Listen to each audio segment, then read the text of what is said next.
dia mbola amin'ny fifaliana indray no ahafahana miaraka amintsika ao anatin'izao teny fampaherezan'izao. Takanefa mahazatra antsika dia tomboka tsika mivavaka hatrany izao fotoana izao. Vavaka isika. Jehovah-Andriamanitra iray, tsy mitsahatra izay ny manome voninahitra anao, satria Andriamanitra fitiavana sy be famitram-po ianao. Andriamanitra tsy mitahiry fatezerana, Andriamanitra izay inonay fa amonjany ao anatin'ny toe-javatra sarotra, satria ianao efa nanambara tamin'ny teninao fa andro mahaory izao, andro izay mahatonga ny olona manjeny ny andro lava, mahatonga ny olona ho tonga ny fiamorana, mahatonga ny olona manao atsirambina ny fiainana mandrakizay, satria variana misikitra amin'ny zavatra mandalo ety amin'ity zao tontolo izao ity. Ary izany indrindra no namaizanao ity zao tontolo izao ity, satria tsy takona fiainana aminao fa miaratsy ny fiainana ary ny fahotana efa tafapaka amin'ny lanitra araka ny teninao. Ary ny alehiben'ny fitiavanao natongavany loza manerana n'izao tontolo izao, tsy ho fandringanana akory fa mba ho fampieritreretana, mba hahatonga anay hahatsapa fa mandalo izao fiainana izao sy ny filany. Ianao ny tompony teny farany ary maharo-po aminay ianao,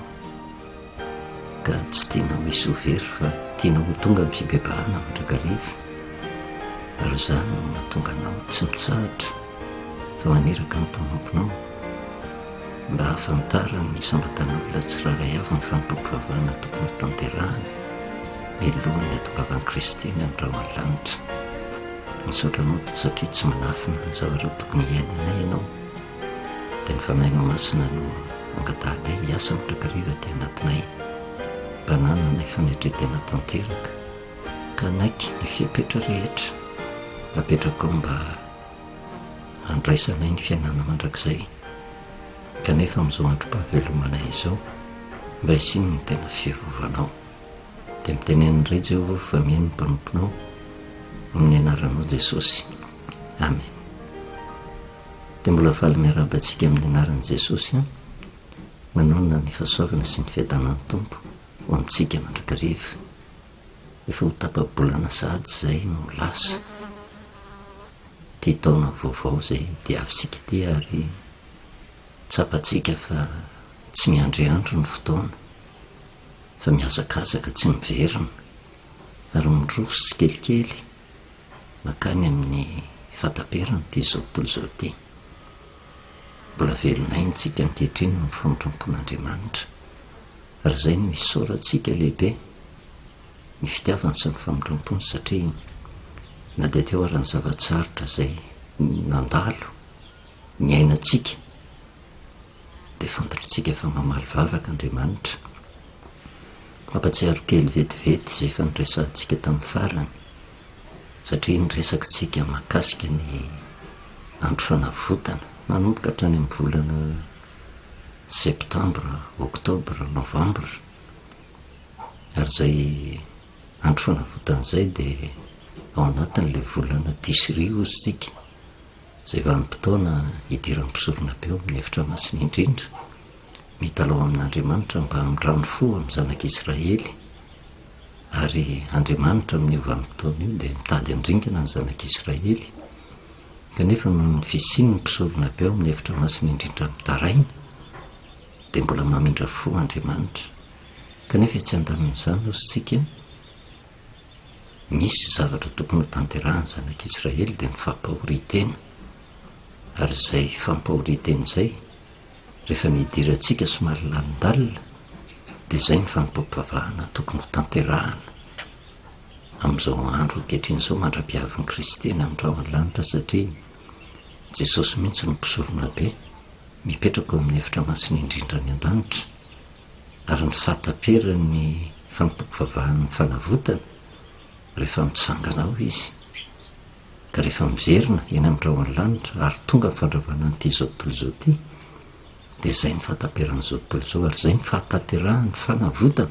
amin'ny lafiny anankiray. takan'izay zavatra hitantsika tany amin'ny testamenta taloha tamin'izany no zavatra arabaky teny ny tanterahana isa-taona isaky ny volana fahafito amin'ny volana ara-baiboly dia eo amin'ny septambra sy oktobra eo mampahoritaina ny zanak'Israely ary tsy mijanona mihitsy izy raha tsy tafavoaka velona mivoaka ao amin'ny efitra masina indrindra misorona be.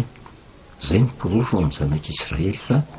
mamindra fo amin'ny Andriamanitra, mamela heloka azy Andriamanitra, tsy mandringa n'Andriamanitra ary fifaliana lehibe ho any zanak'Israely tamin'izany vanim-potoana izany. Tsy misy tsony ositsika mpisorona be dia tany fa Kristy mpisorona be tokana manatanteraka ny fanompom-pivavahana eo amin'ny efitra masina indrindra ny an-danitra ary ny fitsanganany tao amin'izany efitra masina indrindra izany no tandindony fataberany ty izao tontolo izao ty. Ary izay no mahatonga antsika miresaka, mampianatra ara-tsoratra masina fa ny fanompom-pivavahana tokony tanterahantsika dia ny fampahoriteny. Raha nijeritsika izay le fampahoriteny izay dia fifadikanina ozytsika ary manoloana izay fifadikanina izay no tsy maintsy azavaina lalindalina satria misy fahadzoan-kevitra amin'ny fomba fandraisan'ny olona ny fifadikanina. Lasa ataon'ny olona fomba angatahan-javatra amin'Andriamanitra kanefa tsika tsy afaka mimetsinina izaniza fa zay no nampianarina fa miondrika kosa tsika amin'izao vanim-potoana izao anatin'ny soratra masina mba hahatakarantsika tombam-bidiny ny fifadikanina izay fanompom-pivavahana tokony tanterahana dia nijerytsika amin'ny bokin'ny Jona. Rehefa nijerevana ny bokin'ny Jona, inona no nahatonga ny mponina tao Ninive niditra tamin'ny fifadikanina? Nisy olona anankiray nirahan'Andriamanitra dia Jona, satria Andriamanitra tsy takona fiainana ny fiainan'ny firenena fa niresaka tamin'ny Jona izy hoe fa tena tafabaky ety amin'ny lanitra mihitsy ozy ny fahotan'ny mponina ao Ninive dia nandray fanapahan-kevitra ka ndao ianao irahako lazao zany tanàna izany fa raha afaka 7 andro dia horavako ny tanànan'ny Ninive ary miara rava ao anatin'izany zay rehetra mponinao. Fa ny zavatra nanaitra tao amin'ny bokin'ny Jona, rehefa nandeha nitory nandritra ny 7 andro tsy nijanona Jona, nino ny tenin'ny entin'ny Jona mponina tao Ninive. Ary io no resantsika hoe tsy raharahan'ny kristianina fotsiny mety hadiso hevitra ny olona zany hoe fanompom-pivavahana fiverenana amin'Andriamanitra zany fa raharahan'ny firenena mihitsy. Eto zany dia tsy mivantana hoe ankana ro zanak'Israely rery ihany no aoka tena hitodika amin'Andriamanitra fa tena le firenena mihitsy eo amban'ny fahefan'Andriamanitra no nahatonga n'le fanapahan-kevitr'Andriamanitra hitondra fandrikanana vokatry ny fahotany. Dia zavatra hitantsika ary natrehantsika vavolombelona nanatry masontsika ny toe-javatra nisy manerina an'izao tontolo izao tsy tokony hanamarina tenitsika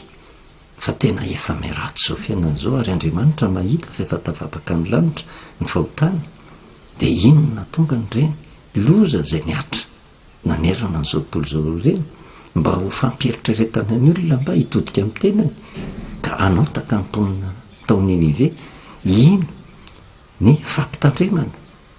avy amin'Andriamanitra tahaka ny nampitandremany Jona ny mponina tao Ninive. Kanefa Andriamanitra osytsika milaza loza izy fa tsy tonga dia manapa-kevitra mandringana fa mampieritreritra kosa ary misy zavatra andrasany amin'reto olona reto. Tonga saina ny mponina tao Ninive ary ny mpanjaka mihitsy ny nanaisitro ny akanjom-boninahiny, mpanjaka mihitsy ny nanome baiky ny firenena rehetra hoe samy mampahoro ny tenantsika, samy mifady anina, samy miala amin'ny ratsy fa angamba iverin'Andriamanitra ozy ka nenina ny amin'ny loza ary ny tanàna ray manontolo mihitsy no tonga tao anatin'izay fifadikan'izay. Ny zavatra tsikarotsika ary tena mampieritreritra tsy hoe tongatonga ho azy izay fa nampitaitsika teto hoe tamin'iny taona 24 rehefa nijerevana ny fampahirezana izay nomenantsika nandritra nyny taona 24 nanomboka tamin'ny fitomboan'ny confinement nahatratra fampahirezana 70 tapitra ny 70 andro tao amin'ny mponina Ninive satria nampahory tena niala tamin'ny ratsy nymponina tao nanenina ny amin'ny loza Jehova nangidy tamintsika ny aina tamin'iny taona 24 iny fa tapitra koa nefa ny fampahirezana 70 tonga ny taona vaovao zay tahaka mitoky ankolaka men'Andriamanitra atsika hoe manenina ny amin'ny loza Andriamanitra ary tsy hisy fandringanana tahaka an'izay nisy teo aloha intsony satria Andriamanitra ny mahita fa maro ny olona miverina amin'Andriamanitra, maro ny olona ny mibebaka, maro ny olona tsy manao atsirambina ny fepetra zay nomena, maro ny olona no mitandrina ka tsy mijery fotsiny ty zavatra mandalo ty fa mikatsaka ny fiainana mandrakizay ary toko atsika ho any tokantrano miverina amin'Andriamanitra ho any fiangonana zay tapa-kevitra tena hiala amin'ny lasitra fototra ny aina tsy hoe ny fisainany tena no entina hanazavana ny soratra masina fa tena manaiky hijery mihitsy ny famarinana ara-tsoratra masina ka hanitsy ny diso rehetra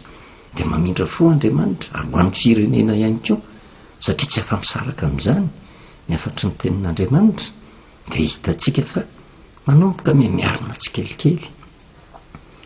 ny firenena vokatry ny fitsarany lozana dia tsy mbola tena hoe resy tanteraka ary fa ao anatin'izany rehetrarehetra zany nefa dia mbola miandry Andriamanitra hoe anaja ny fepetra ihany ve le vahoaka na eo misehatra ranofo na misehatra ra-panahy satria araka ny nambarantsika hoe tsy mahafoana ny loza tsy hitranga zany tsika ary na inona ataontsika hitaraina amin'Andriamanitra hoe Andriamanitra asasiana loza mandalo eto Madagasikara fitaka hoentina eo anatrehan'ny olona mivavaka tahaka an'izany fa ny zavatra tokony angatahantsika dia ny fiarovana ary raha ny tena marimarina satria manazava ny andro fanavotanatsika zay tena mitombona mandra-piavin'i Kristy eny amin'ny rahoan'ny lanitra dia niarovana atsika ao anatin'ireny loza zay mitrangy ireny satria boafa mihitsy mitondran'Andriamanitra ny olona zay tena matoky tanteraka azy rehefa mijery sika ny tantarany Jonas satria iverinitsika anadiady ny mahakasika ny fampahoritena na hiditsika tany amin'ny bokin'ny Joel hoe tena ny fampahoritena tamin'izany vanim-potoan'izany tamin'ny andro fanavotana dia midika ho fifadikanina zay le fifadikanina zay araka ny bokin'ny Joel dia fiverenana amin'i Jehova amin'ny fitomanena ozy amin'ny fifadikanina amin'ny ranomaso zany hoe fifadikanina mira fiverenana amin'i Jehova rehefa nandinika tsika taty amin'ny bokin'ny Jona dia ny zavatra hitatsika indray dia hoe le fifadikanina fampahoritena zany tsy afa-fa fifadikanina tsy afa-fa fiverenana amin'i Jehova ary ahoana ary le fiverina amin'i Jehova ny fifadikanina zany dia fandraisana fanapahan-kevitra hiala amin'ny ratsy kanefa ny zavatra manaitra taty amin'ny bokin'ny Jona tsy ny fahadianina ny olona hatramin'izay fa inona no nanosika ny olona ny fahadianina ny fampahafantarana azy ny loza mandindona azy zay efa enjeraniny ary io loza io tsy ho tongatonga ho azy fa vokatry ny fiodina ny vokatry ny fahotany mahatonga ny loza io zay tsy maintsy hiatra raha tsy tafaverina amin'i Jehova isika dia eo no fanontaniana napetrakitsika hoe mazoto miditra amin'ny fifadikanina tsika fa apetroange ny fanontaniana mba nisy ve olona ny ran'Andriamanitra nanambara tamintsika fa hisy loza hiatra amintsika vokatra ny fahotantsika nefa le loza kanefa raha tsy miverina amin'i Jehova tsika raha tsy manapa-kevitra hiala amin'ny ratsy dia mianjera amintsika ny loza noho izany zany ny fifadikanina ny olona miditra amin'ny fifadikanina dia olona mahatsapa fa misy loza mandindona azy efa hiatra vokatry ny fahotany ary izay loza izay no mitaky fiverenana amin'Andriamanitra no mitaky fifadikanina ka rehefa tena mandindona ny loza amin'ny lafiny anankiray raha ny bokin'ny Joel anjerevantsika na loza efa miatra fa mbola tsy maty le olona vokatry ny fahotany na fampahafantarana fa vokatry ny fahotany dia hisy loza enjeraniny dia izay ny tokony hanosika ny olona amin'ny fifadikanina dia efa somary nazavaintsika lava teto fa rehefa tena jerevana ny fifadikanina marina ara-baiboly dia tsy fifadikanina tendrena fotsiny hoe ataontsika hifadianina fa fifadikanina asisiky ny fahoriana zay efa hiatra amin'ny tena tahaka an'ireny olona zoim-pahoriana ireny rehefa tena zoim-pahoriana ny olona dia izy tsy manapa-kevitra hoe satria misy fahoriana mianjady amiko dia andeha andray fanapa-kevitra hiala amin'nyrasy nandeha fa andray fanapa-kevitra tsy hinan-kanina fa tonga dia hiatsika voajanahary ao anatin'ny olona taitra ny fahoriana izay midona na ny loza mandindona izay fa hiatraniny mahatonga an'ilay olona tsy mahinan-kanina ary izay ny tena fifadikanina tena ankasitrahan'Andriamanitra izany hoe tena fampohoritena ao anatin'ny olona anankiray izay tena mieritreritra mafy hoe inona ary ty zavatra mianjady amiko ty inona ny tokony ataoko mba hahatonga an'izay loza zay hitsahatra dia mahatonga an'ilay olona mandiny tena ka tsy mahinan-kanina intsony ilay olona raha tsy amin'ny vanim-potoana azo ny antoka tanteraka fa tsy hitranga ny loza raha ny bokon'ny Jona jerevantsika kanefa tsy maintsy mijeryntsika andiny-tsoratra masina maromaro fa tsy afaka tsika hoe andeha andray andininy anankiray fotsiny dia iny no anakinantsika ny finoantsika fa tena mifanazavy io baiboly iray manontolo io ka raha vao miresaka fifadikanina dia tokony hitovy daholo ny fifadikanina ao anatin'io baiboly io ary izay ny tokony alaitsika tahaka entsika mandiny tena satria ao anatin'ny andro fanavotanytsika izany hoe ny fampahoritena izany dia sy ny fifadikanina rehefa tena hidenana somary lalindalina ny fiverenana amin'i Jehovah tsy voatendry amin'ny andro ray fa tena fiainana hiainana mandra-pahatonga antsika hiala eto amin'ity zao tontolo izao ty mandra-pahatonga ny Kristy eny amin'ny rahany lanitra fiainana mba tsy hatonga ny loza satria hitsangany Jesosy ary hidiny izy hitondra fanavotana fa mizara roa amin'izay vanim-potoana izay na le olona satria ny tandrony izy nampahoriny tenany izy ny ala tamin-dratsy izy dia ho tanteraka aminy le aty amin'ny Jona toko 7 ny 10 ary rehefa hitan'Andriamanitra ozy ny nataondreo ny amin'ny alany tamin'ny lalan-dratsiny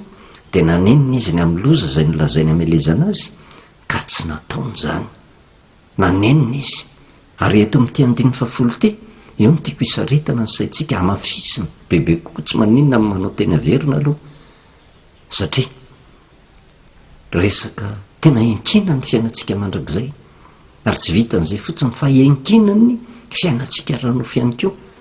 satria mbola velonaintsika fa mivanim-potoana tena tonga saina ny rehetra hatramin'ny mpanjaka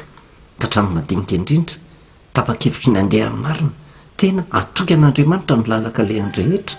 na tonga rany loza dia misy ny fiarovan'Andriamanitra mahagaga ny 10 amin'io dia hoe rehefa hitan'Andriamanitra ny nataondreo tamin'ny alany tamin'ny lalan-dratsiny izay ny voasoratra ao na dia ny fahadianina ara reto mpony nataon'inive reto raha ny tokony ho izy ange raha fifadikanina no nazavaintsika dia tokony izao ny voasoratra hoe rehefa hitan'Andriamanitra ny nataondreo ny amin'ny fadinianina izay ny tokony nefa tsy izay ny napetraka tato anatin'ny soratra masina misy antony satria tsy le fifadikanina loatra kory arabaka teny ny tena amalian'Andriamanitra vavaka ny olona fa ny antony le fifadikanina inona ny mahatonga an'ilay olona tsy mahinan-kanina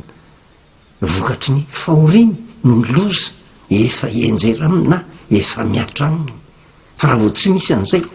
dia fifadikanina tsy izy ary ny fifadikanina dia mazava araka ny bokon'ny Jona rehefa tena jerevantsika fampahoritena ny fanampivavahana tokony ho tanterahana ao anatin'ny andro fanavotana izay fampahoritena izay dia adika any amin'ny bokon'ny Joely fiverenana amin'i Jehovah ao anatin'ny ranomaso sy ny fifadikanina ary aty amin'ny bokon'ny Jona fandraisana fanapahan-kevitra miala amin'ny ratsy izany hoe mila olona mandiny tena tanteraka hoe inony ty loza mandindona ty inony ty loza mandindona ny tokantranoko ty inony ty loza mandindona ny fiangonana misy aty inony ty loza mandindona ny fireneko ty ary izay ny tokony iraisantsika saina iray fo iray fitiavana mba samy hifampitaona hiverina amin'Andriamanitra raha tiatsika ny fivoarana ny firenena eo amin'ny sehatra ranofo kanefa tsy mitaona ny olona hifikitra amin'ny zavatra mandalo ety amin'ity zao tontolo zao ty fa mibantsina kosa le fiainana mandrakizay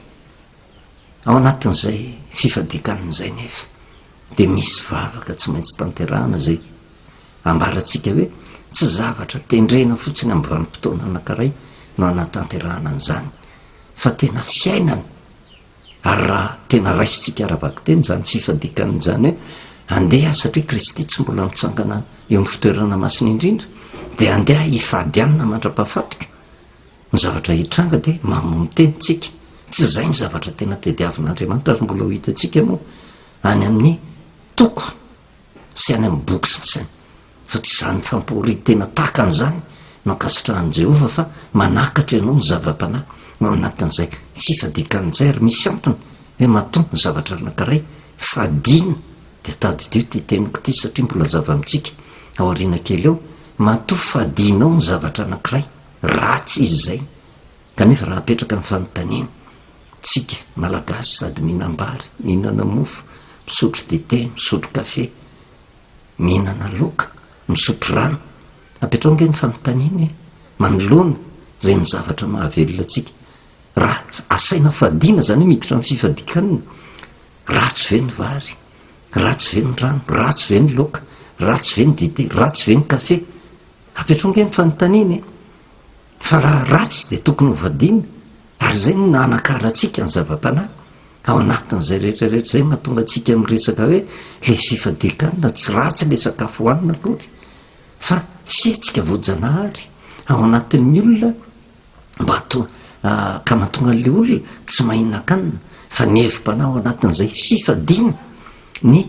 hanin'izay dia misy zavatra ara-panahy hoe inona raha le hanina takian'andriamanitra ho fadiana kanefa zay fifadikan'izay dia tanterahana ao anatin'ny fanompompivavahana tsy mialitsika fao amin'ny bokon'ny Jona ihany somary miditra lalindalina ary izay le hoe tsy miazakazaka tsika alao jerevantsika amin'ny antsipiriana ny soratra masina mba ho entintsika mandiny tena satria indraindray ange ny fifadikanina ataon'ny olona misy fomba be dehibe mifadianina ny olona rehefa hoe te handray ny fanahy masina taiza atao anatin'ny soratra masina ny nisy hoe tena ao anatin'ny tsy maintsy mifadianina ianao vao mandray ny fanahy masina nefa ianao olona nandray an' Jesosy ho tompo sy mpamonjy ny fiainanao tsisy fanapahakevitra hiala amin'ny ratsy akory eo anaty fa dia hoe mifadianina mba handray fanomezam-pahasoavana mifadianina mba handray ny fanahy masina mifadianina raha misy zavatra angatahako amin'Andriamanitra tsy mahita an'izany ao anatin'ny baiboly isika fa mifadianina satria misy loza mandindona zay ny famarinana araka ny bokyny Jona aloha no hitantsika fa ho jerevantsika moa any amin'ny boky sasany hoe tena mitovy amin'ny fifadikanina nataon'ny Jona io ve ny fifadikanina misy ao anatin'ny baiboly satria tsy maintsy jerevantsika daholy ny baiboly mba ahitantsika an'izay izay le hoe unité de la Bible zay tsy hoe any amin'ny boky hafa dia hafa ny fomba natao tany ary any amin'ny boky hafa dia niova tapaka indray fa misy fifanazavana misy fifanjohikevitra mahafinaritra ao anatin'ny baiboly mba tsy tonga atsika ho diso hevitra ka indraindray tsika mampahory tena amin'ny tsisy dikany ary mivavaka ataontsika amin'izay vanim-potoan'izay tsy tafapakany amin'ny lanitra tsy rehan'Andriamanitra satria tsy ankasitrahan'Andriamanitra ny fifadikanina nataontsika satria fifadikanina tereko masaka taka ny voalobo-jaza fotsiny te azo zavatra fa tsy fifadikanina nateraka ny loza mitatao zay tsy maintsy ho tanterahan'Andriamanitra ny olona ratsy tafaverina amin'Andriamanitra kanefa zay fifadikan'izay ozy sika fanompompivavahana tokony ho tanterahana ary raha fanompompivavahana dia misy vavaka tanterahana ao anatin'izay vavaka fiverenana amin'Andriamanitra vavaka fandraisana fanapahan-kevitra hiala amin'ny ratsy ny dikany tena fibebahana mihitsy dia verenantsika ny Jona toko faharoa satria ny zavatra mitranga ny rahana ange Jona dia nandositra izy tsy nentina ka ny Ninive izy tsy verenantsika ntsony ny zavatra mitranga teny amin'ny sambo andeha ho an'ny Tarsisy fa zay le fitsoahany Jona zay dia nataon'Andriamanitra fitaovana koa natonga ny olona atao anaty sambo ho tonga amin'ny tena fiverenana amin'Andriamanitra na dia olona tsy nahalalan'Andriamanitra ary izy ireo tratra ny loza rivo-doza dia inona ny zavatra natao niezaka tamin'ny herin'ny tena ny zay rehetra na navesatra tao anatin'ny sambo marina ary raha mandinika kely tsika manoloana n'izay le tafisotra mafy ny anjady tamin'ny sambo zay nilo rendrik'izay tsy nisy tsony nanany eritreritra hoe amboaro aloha zalaniko sakafo andao leo tsika hinakanina fa sao dia maty ny loza eto fa tsisy na tsiaro tena ntsony na dia tsy voateny ara hoe ny fady aniny reto olona reto fa tsy nisy ny eritreritra n'izay sakafo tanyntsony fa zay navesatra teny amin'ny tenany mety nisy sakafo tena be dehibe mba hoentina ho vatsy eny ambony sambo to fa natahorana horendrika ny sambo na rina daholo zany rehetrarehetra zany fa tsy nampitsahatra ny loza fa noho ny amin'jona nefa retolona reto na dia samy nanan'ny andriamaniny ary resy lahatra tanteraka ka lasa nyvavaka tamin'i Jehova ary zay ny tanjona ankendren'andriamanitra dia inona zavatra mitranga dia hitantsika fa Jona mihitsy no miteny tamin'reto olona reto avy amiko no nahatonga nyreto zao loza zao izy rehefa tena tafaverina rehefa ho tonga akaikiny fataterahan'ny tanjona ankendren'andriamanitra tamin'reto olona reto dia mitsiverenana aminy dia zao natahotra ihany ny olona dia tsy natsiky tany anaty ranomasina Jona satria izy ny laza atsipazo any an-dranomasina ozy dia hitsahatra ny loza satria nitanjona ankendreny Jona tamin'izay vanimpotoana zay ny afantarany reto olona reto fa tena Jehova no naniraka azy ary Jehova no manana fahefana ampitsahatra ny loza io dia tsara reto olona reto satria nieritreritra fa famonoan'olona zany dia tsy nitsahatra ny loza ny fiavarany dia lasa nivavaka tamin'i Jehova aza ataonao elokay Jehova nyain'ity lehilahy teo izy niraisiny Jona natsipy tany anaty ranomasina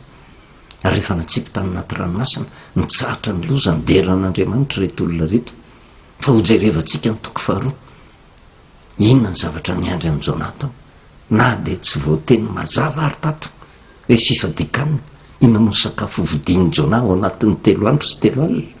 any anaty ranomasina inona ny sakafo azo hohaniny any anaty ranomasina amin'io vanimpotoana io fa rehefa natsipy tany ranomasina izy Jona toko faharoa ny 1 ary Jehova nanomana hazan-drano lehibe hitelona ny Jona ozy ary Jona dia tao akibon'ilay hazan-drano atelon'andro sy atelon'alina zay le zava-mahagaga nisy tamin'izany vanimpotoana zany natelony ny hazan-drano lehibe Jona atelon'andro atelon'alina tao akibon'ny hazan-drano dia petronge ny fanontaniany ny sakafo ve Jona tao anatin'ny kibon'ny hazan-drano sa nisy misy mpivarotra azo nividianan-javatra ao fa zara ary izy novonjena ary loza ny netraika taniny zany natsipy tany anaty ranomasina zany ike efa loza miatra fa fatesana ny tokony hovokany kanefa tsy maty izy fa trondro be no mitelona azy ary raha tao kibon'ny hazan-drano izy tsy maty fa velona nandritra ny atelon'andro sy atelon'alina ary rehefa tena atao anatin'ny atelon'andro sy atelon'alina tao kibon'ny hazan-drano izy nitodika ny sainy ray manontolo nahatsapa tena amin'izay Jona tamin'io vanimpotoana io tsy tao anatin'ny fisakafoanana ary izy tsy nanapa-kevitra hoe andeha hifadianina ao anatin'ny kibon'le hazan-drano lehibe fa zao rehefa natsipy tany tonga tao izy tsisy sakafo azonanina tao ankolaka ny ilazan'ny tenin'Andriamanitra sy fadikanina tena izy ny Jona tao vokatry ny loza ny fiodinany tsy nanaiky ny sitrapon'Andriamanitra ary tsy mbola maty izy satria tian'Andriamanitra iverina am'loniny satria misy o napetrak'Andriamanitra taminy dia andeha ho an'ny Ninive tao amin'ny kibon'ny hazan-drano nandray fanapa-kevitra Jona hiala tamin'ny faharatsiana dia le fandavana niraka nampanaovan'Andriamanitra ary nivavaka izy tao dia jerevitsika inge nivavaka ty vavako Jona ty anisan'ny vavaka tokony ho tanterahana koa ao anatin'ny fifadikanina tsy misy fankatahan-javatra na dia ny kely ary dia nivavaka tamin'i Jehova Andriamaniny tao kibon'ny hazan-drano Jona ka nanao hoe niantso an'i Jehova tamin'ny fahoriako satria inona ny zavatra mitranga maty aty inona ny zavatra hiandry atao anatin'ity kibon'ny hazan-drano ity ka dia namaly ahy izy tao anatin'ny fiainatsita no nitarainako izy dia nen'ny fiaoko ianao zany hoe vavaka na sesiky ny fahoriana ny anjaty taminy taizany mbola nisy olombelona onona ao akibon'ny hazan-drano zany fa dia tena hoe zay le atao hoe mirakla tamin'i Jona famondrampon'Andriamanitra tamin'i Jona tsy maty tao anatin'ny fandavana an'Andriamanitra fa mbola nomen'Andriamanitra tombon'androm-pahavelomana no maniny le trondro be mba hitoeran'i Jona ary eo no tonga mifandinihan-tena izy ka rehefa tena natsapa ny fahoriana izy tsy neritreritra mihitsy hoe ho tafavoaka velona satsy fa dia tonga izy dia nitaraina tamin'Andriamanitra dia natsapa izy fa niain'ny feony Andriamanitra ary ahoana moa natanteraka n'izany rehetrarehetra zany tsapan'izany rehefa nalohan'le hazan-drano izy fa efa natsipinao tao anatin'ny lalina ozy dia tao amin'ny ranomasina ka voasafotry ny rika nanarona ny alin-dranonao sy ny onjanao rehetra dia hoy iza voaroka tsy ho anatrehanao nefa mbola nanatrika ny tempolinao masina ihany ny rano nanarinahitra amin'ny aika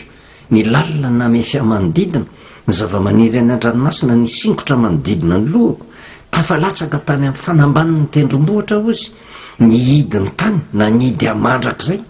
nefa nampiakatra ny aika avy tao andavaka ianao Jehovah-Andriamanitra ao raha reraka tato anatiko ny fanahiko dia natsiaro an' Jehova ka tonga tao aminao ny fivavako dia tao amin'ny tempolinao masina izay mivavaka amin'ny sampy dia mahafoy izay mamindra voaniny fa zaho dia feo midera no entiko mamony zavatra atao fanatitra ao anao ary izay ny voadiko dia efaiko an' Jehova mifamonjeny zany hoe rehefa tena hidiranao lalina mivavaka nataon'i Jona dia vavaka fibebahana vavaka fiverenana amin'Andriamanitra satria hitantsika ny Jona toko voalohany ny 5:10 rehefa tena natsipo Jona tany an-dranomasina iny niterakinona tao anatin'ny reto olona tao anatin'ny sambandeon'ny Tarsisy reto izay olona samy hafa manany Andriamaniny kanefa niaraka niverina ho an'i Jehovah dia zao ny zavatra mitranga nobetain'izy ireo Jona ka natsipo ny tany anaty ranomasina ary dia nitsahatra ny fisafokan'ny ranomasina 9:40 natahotra ny Jehovah indrindra ireo olona reo namony zavatra atao fanatitra ho an'i Jehovah sady mivady ny dikan'ilay hoe namony zavatra natao fanatitra dia zao nanatanteraka fanimpom-pivavahana fankasitrahana an'Andriamanitra fiverenana tanteraka amin'i Jehovah satria Jehovah ny tompon'ny famonjena inona koa ny zavatra mitranga tamin'i Jona rehefa navotan'Andriamanitra izy ny pololotra ny vavaka tao anatiny satria tsapany ny fahoriana ny anjady taminy tao anatiny fifadikanina tsy niterena ary ino mahatonga antsika hoe ny tena fifadikanina dia fifadikanina tena fisetsika voajanahary vokatry ny loza mianjady amin'ny teny fa Jona teto dia tsy hitany inona moa ny zavatra sakafo hoanina ho kibon'ny hazan-drano tsisy azo hoanina tao fa nampitodika azy tamin'ny tenany sy ny fandaozana an'Andriamanitra ny fanaovany tsinitsinina niraka nampanaovan'Andriamanitra ny 9:10 fa izao dia feo midera ozy no entiko mamony zavatra atao fanatitra ao anao zany hoe nivoady Jona hatreo ary izay ny voadiko dia efaiko an' Jehovah mifamonjena ao anatin'izay zavatra ny voadiko izay maty foiny le vavaka nataon'i Jona tao fa raha 3 andro sy 3 alina zany tao anatin'ny tao kibon'ny hazan-drano fivavahana tsakitsahatra mihitsy mandra-patonga ny vanim-potoana namalian'Andriamanitra vavaka azy ka nampitsahatra ny loza satria raha nioatra ny 3 andro sy 3 alina tao izy dia fahafatesana ny vokany fa saingany za ny 9:20 ary Jehovah nandidy ilay hazan-drano izy ka nataony hoeny amin'ny tany mainy Jona nanenina ny amin'ny saika minona ny Jona Jehovah mitovy amin'ilay 9:10 amin'ny Jona 3 any rehefa hitan'Andriamanitra no nataon'ireo tamin'ny alany tamin'ny lalan-dratsiny nanenina izy ny amin'ny loza izay nolazainy amelezana azy ka tsy nataony zany ary dia amin'ny 9:10 naneniny Jehovah ka tsy navela nijanona ela tao akibon'ny hazan-drano fa saingy na Jehovah ozy nandidy ilay hazan-drano ny 9:20 nalohany hoe ny amin'ny tany mainy Jona rehefa tena tafaverina tamin'Andriamanitra ary eo mampitodika amintsika vavaka takan'izany fe mivavaka ataontsika amin'Andriamanitra vavaka ny fahatserovatena fameloka vavaka fahatserovatena fa ratsy vavaka fandraisana fanapahakevitra hiverina amin'Andriamanitra hiala amin'ny fahotana vavaka andraisana fanapahakevitra fiainana ozytsika araka ny tenin'ny Jona hoe fa zao feo midera no entiko mamony zavatra atao fanatitra ao anao ary izay ny voadiko dia efaiko an' Jehovah mifamonjena tsy amin'ny ray andro fotsiny fa tena fiainana ary natombony tamin'izy nanaiky ny hiraka nampanaovan'Andriamanitra tao amponina tao Ninive zany rehetrarehetra zany tena 7 andro sy 7 alina ny hita tao fa tsy fantatritsika izay nefa ran'ny Jona fa azo antoka tanteraka raha tsapa ny loza izay niatra taminy azo antoka tanteraka fa nandritry ny androm-piainany rehetra nanompo an'i Jehovah natahotra an'i Jehovah nitondra fanatitra ho an'i Jehovah nandray fanapahakevitra ny tsy anda niraka mpanaovan'Andriamanitra niverina tamin'Andriamanitra vavaka anankiray io vavaka Jona tsy hoe andehantsika hianatra ka hoe dia na Jehovah atsipazo any akibon'ny hazan-drano koa fa inona ny kibon'ny hazan-drano izay mitelona atsika ty fiainana eto amin'ity zao tontolo zao ty tahaka ny ranomasimbe hitondra fahafatesana ao atsika ka raha tsy mitaraina mafy amin'Andriamanitra tsika dia ho tonga amintsika ny loza fa rehefa tena hoe tafaverina amin'Andriamanitra tsika araka ny teny any am'bokin'ny apokalipsy ho alohan'ny fasantsika amin'ny vanim-potoana atongavan'ny kristeny amin'ny rahany lanitra tsy matazona tsika ny fasana fa alohan'ny fasantsika dia mandova ny fiainana mandrakizay fa tsy mijanona atreo ihany koa fa mbola miaintsika mbola velinaintsika raha tafaverina marina amin'Andriamanitra ka mahatsapitsika fa misy loza mandindona isan'andro san'andro miatra amintsika ka mandray fanapaha-kevitra izika niverina amin'Andriamanitra tsy raha mpivavaka fotsiny fa ny firenena rehetra hiadan'ity firenena ity mamonjy Andriamanitra ary azo antoka ny fiainana mandrakizay ary ny zavatra iritsika amin'ity taona 2024 ity dia mba hovahoaka hatrany amin'ny mpitondra ka hatrany amin'ny madinika indrindra matahotra n'Andriamanitra tsy hetehitra hoe zany tena mahay ka zany tena mahavita hitondra fanarenana ao amin'ny firenena fanarenana ny fiangonana fanarenana ny tokantrano fa ny fandraisantsika fanapaha-kevitra hiala amin-dratsy miditra antsehatra ny fomba mahagaga Andriamanitra tena hitondra fiadanana sy fahasambarana amonjy atsika ka na inona loza mety hitranga ao ariana tsy matahotra ny loza intsontsika satria eniky ny fiarovan'Andriamanitra ivavakintsika Jehovah Andriamanitra ray ao misaotra anao ndray amin'ny teninao zay manomboka ame mazava tsy kelikely aminay na dia sombiny ara satria ao anatin'ny fifadikanina koa ny idirany devoly antsehatra mentiny amin'ny tahana anay ka lasa fanompompivavahana tsy arak'izay takinao ny tanterahanay anika mampahoro ny tenanay izay ny zavatra mitranga tsy mahazo valim-bavaka vaovao maika fahoriana mianjady meo anay ny fanetretena tanteraka tompo anaiky ny famarina ny teninao dia jereo ny isambatan'olona ny tokantrano jereo ny fiangonana averenao amin'lohan'ny tanteraka mba tsy hanolakolana ny soratra masina jereo ny firenena hatramin'ny mpitantana tompo mba ho mpitantana manana tahotra anao ka isitona lesona ny amin'ny zavatra mitranga tao am-poniny Ninive fa ny mpanjaka mihitsy nandidy ny olona rehetra mba hiverina amin'i Jehovah dia mbo izany ny zavatra irinay dia matoky sy miny fa dia taona araka amin'ny 2024 ity dia taona isehoan'ny voninahitra eto amin'izao firenena izao dia misaotra indrindra ray amin'ny anaranao Jesosy amen. Manao velomantsika amin'ny anaran'i Jesosy dia ny fahasoavana sy ny fiadanan'ny tompo amintsika mandrakariva.